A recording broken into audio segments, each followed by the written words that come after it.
If you have the leisure time of a six-figure scrapper, you can take time to stare at the rainbow. That sucker out. What a mess, right?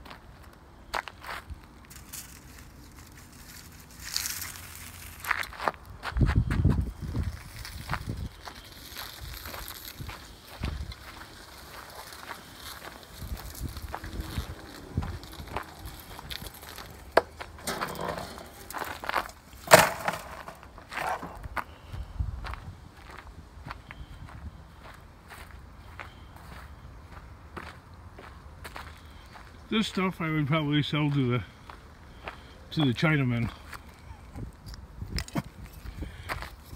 I detest that junkyard though. The Chinese one.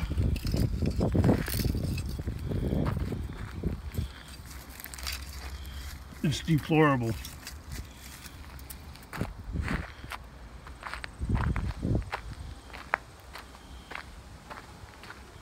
I'd rather go to the dodgy Russian-owned one that I usually go to than the Chinese one.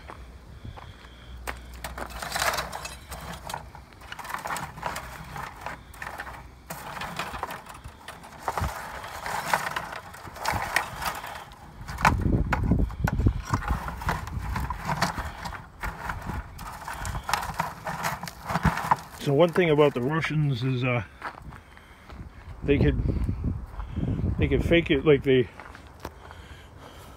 like Americans. That's something the Chinese can't do.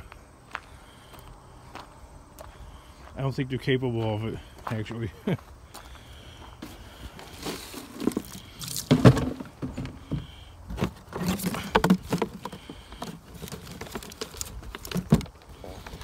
Yeah, I think it's beyond them.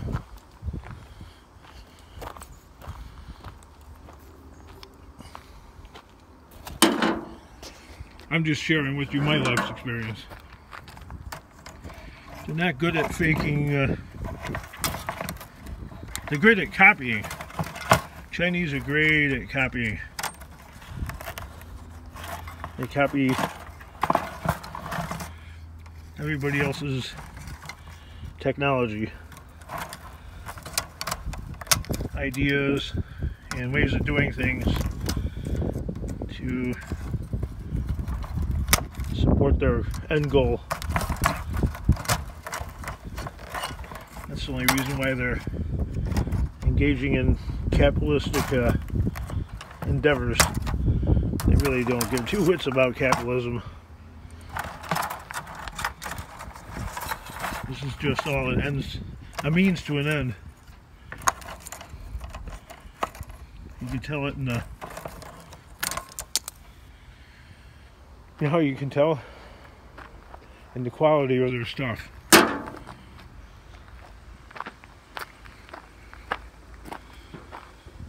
The quality of their stuff that they sell, everything that they make, it shows no interest really. It shows no love.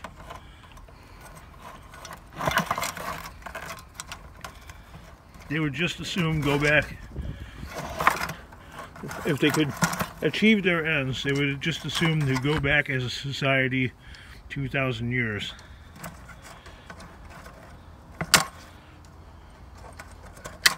Except for the vanguard of their society.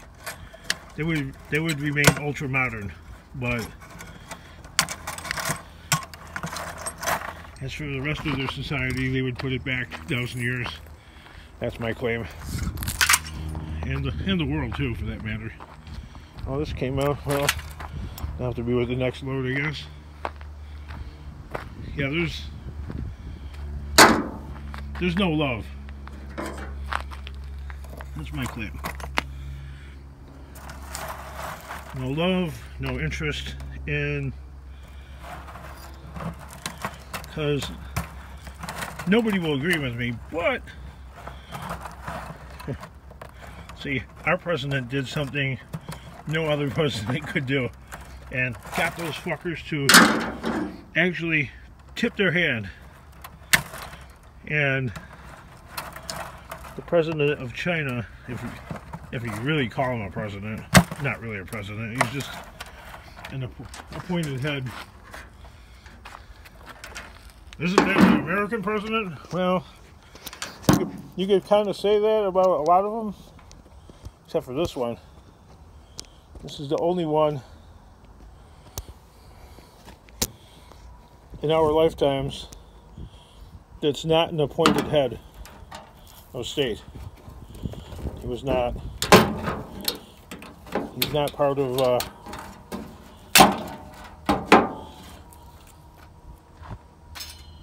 he's not part of some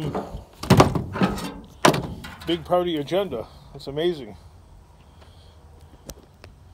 And the people, the masters of the universe, the people that are in control, don't like it. And they tried every tool imaginable to stop it. And nothing so far has worked. I love it. Oh, I get to that.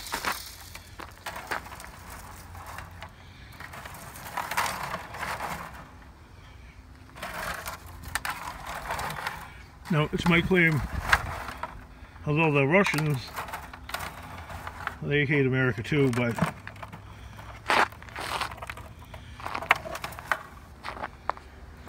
I think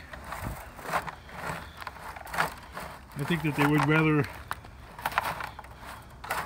because if you really think about it, Russia is really a failed state. I think they would just rather play ball with our country and never accept the fact or really like it than to want to destroy us.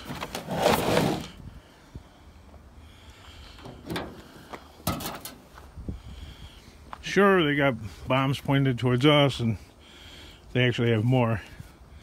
And we've got bombs pointed towards them.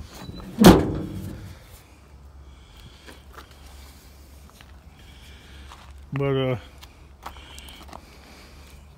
see, the thing about, a lot of people don't understand about Russian society is they're a macho society. You know, like a chest pounding, like, oh, we're better than America. You know what I mean? Okay. You know, they like to show off the fact. It's like teenage boys. We're better than America. Okay. But the Chinese don't think that way. I mean, they know that they're better than us. That's their thought. We know you're better than us. But look at that. Alright, that looks a lot better. But they're not seeking a sneaky angle to destroy us, because they took the hand the other day, and it's something no other president in history has been able to do. And the Chinese president said the other day, we're just trying to save the world from America. And I'm sure with that statement they could find many countries that would agree. But I don't think the Chinese really like or care about the company that would attract, you know, the countries in the world that would agree with them. I don't think the Chinese really care for one way or another anyway. But if they can get them to agree with them, that's sort of a political coup in some regards. But those kind of countries, you're never going to turn their mind around anyway, that China could get to agree with. If that all makes sense. I know it does to me, but see, I'm a political scientist, actually.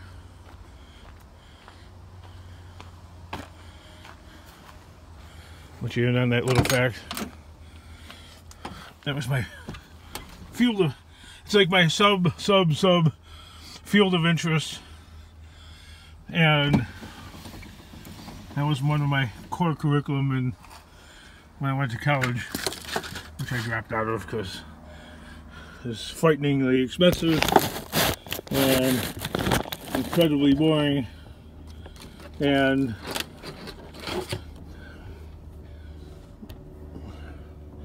there's really no jobs for those kind of people anyway. So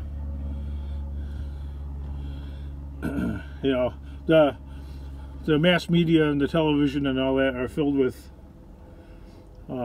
much better spoken political scientists, etc. Most of them have a very slanted political bent. Okay, so if you listen to a lot of the pundits from like the BBC, they really lean to the left. I mean, they lean hard to the left. Okay, along with in America, a lot of our mass media is just trash. It leans only one way. Okay, you don't get two sides. You get pretty much just one side, and you know, then the entertainment media, you might as well forget about it. Like, I don't know, Saturday Night Live, garbage, but it influences a lot of people, whether they're aware of it or not. You know, you get them, you know, if you get people to laugh and go, ha ha ha, you know what I mean? That's the first step to getting people to agree with you. You mix a lot of bullshit in with the truth. That's how you make the best comedy. And you got people nodding heads and going, oh yeah. So anyway, I get all that out of our current economy and the status it's in.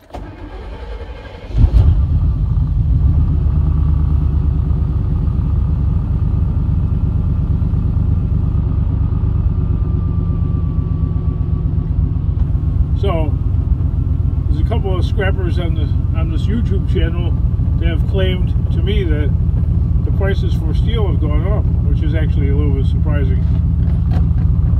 Because I thought for sure they were going to continue sliding slowly downward.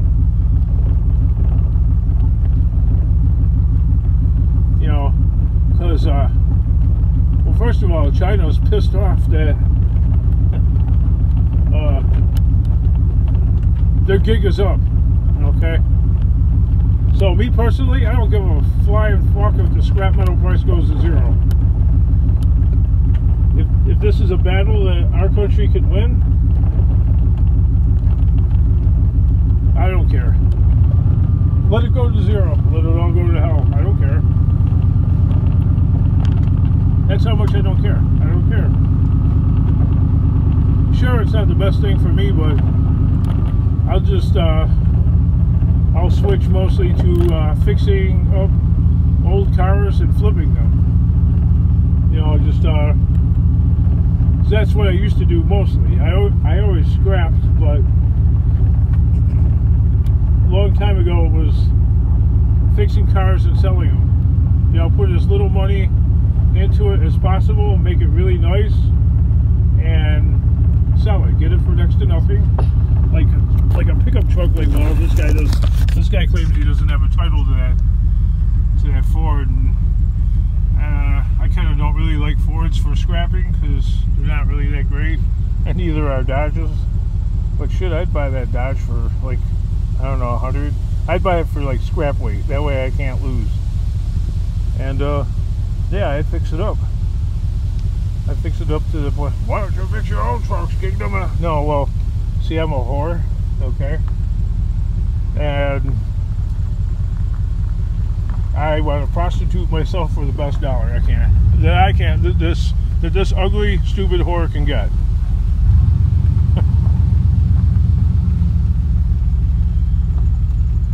So if I could get money out of it, you know, there hasn't been here. Something like that back there hasn't been driven around by me, okay? So once I get something, once I get my hands on it, and I know I'm going to keep it, you know, it just gets all trashed out and dirty, and like the ceiling's falling down, and it's kind of gnarly inside, and yeah, you know, because I know I'm going to keep it, and I'm probably going to keep it until the wheels fall off. So I'm not really interested in flipping this vehicle because This is just something I'm going to use all the time. But something else, I wouldn't really drive it around. I'd drive it around here maybe, fix it up, and flip it. Because if I go driving it around, I'm going to just wear it out.